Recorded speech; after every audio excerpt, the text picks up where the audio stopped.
sambinda olo aku alani mertua au.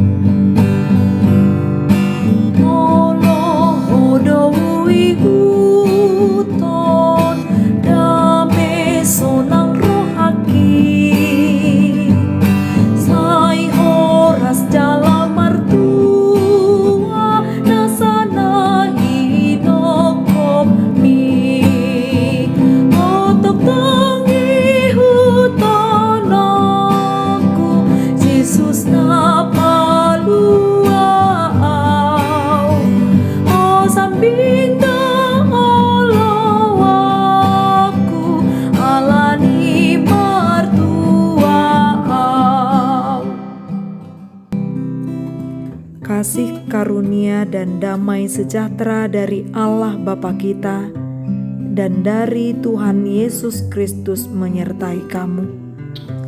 Firman Tuhan pada hari ini tertulis dalam Mazmur pasal 26 ayat 3. Sebab mataku tertuju pada kasih setiamu dan aku hidup dalam kebenaran-Mu. Demikian firman Tuhan. Mataku tertuju pada kasih setiamu.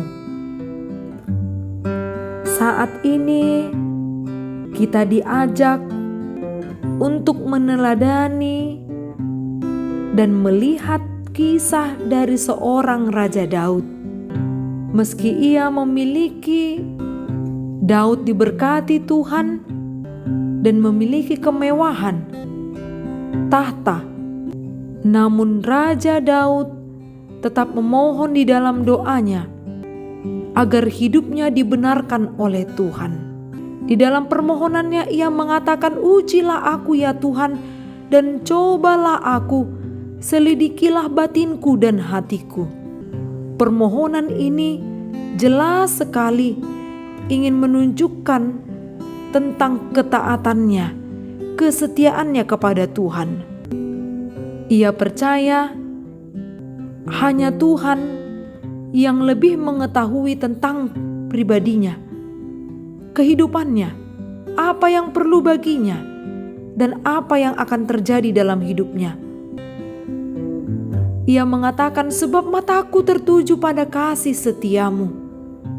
Ia sangat yakin bahwa dengan memandang kasih setia Tuhan, maka ia pun tidak akan menoleh pada perbuatan yang tidak berkenan di hadapan Allah.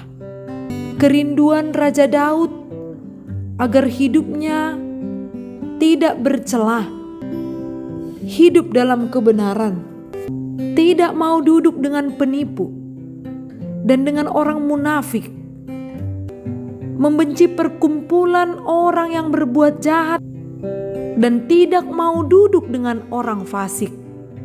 Seluruh permohonannya ini hanya untuk menjadikan Raja Daud sebagai orang yang benar di hadapan Tuhan.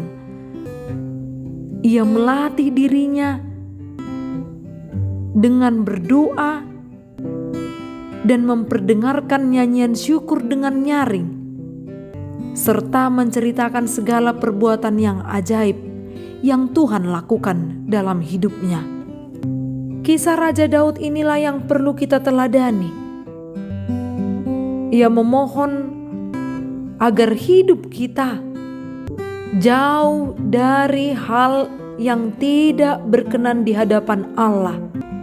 Roh yang akan berbuah di dalam hati, pikiran kita. Dengan kita belajar dari kehidupan atau kisah Raja Daud, maka kita diingatkan agar setiap hari, hari-hari yang kita lalui, tetap memandang kepada kasih setia Allah dan mau hidup dalam kebenarannya dengan cara jauh dari hal yang tidak berkenan di hadapan Allah. Meski di sekelilingmu banyak tindak kejahatan yang terjadi, namun ketika kita memandang kepada Allah dan mendekatkan diri kepadanya, niscaya engkau akan diberkati. Niscaya padamu akan diberikannya roh pengendalian diri. Sebab roh yang menguasai hati dan pikiranmu untuk jauh dari segala tindak kejahatan.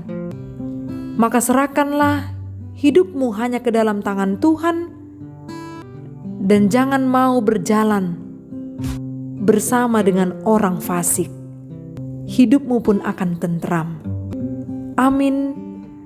Salam sehat. Semoga hidup kita diberkati melalui firman-Nya. Horas.